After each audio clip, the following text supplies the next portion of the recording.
নমস্কার বন্ধুরা, আজকে আমি কুমড়ো আলু কেটে দিয়ে একটা সবজি দেখাবো। দেখুন, কুমড়ো কেটেছি, কেটে এই কুমড়ো কেটে দিয়ে একটা মাখা মাখা সবজি নিরামিষ তরকারি দেখাবো। এটা প্রথমে আমি কড়াইয়ের মধ্যে তেল দিয়েছি, তারপরে দিয়েছি পাঁচফোড়ন দেওয়ার পরে আমি দিয়েছি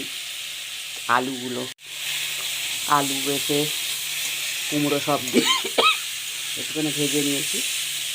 তার মধ্যে দিয়েছি লঙ্কার গুঁড়ো, একটু হলুদ গুঁড়ো, জিরের গুঁড়ো, আর দিয়ে একটু সামান্য মিষ্টি দিয়ে ঢাকা দিয়ে দিয়েছিলাম। দেখুন, তেল কি সুন্দর ছেড়ে দিয়েছি, অল্প তেল। এবারে আমার মশলাটা কষা হয়ে গেছে, এবারে আমি এর মধ্যে পরিমাণ মতন জল দেবো।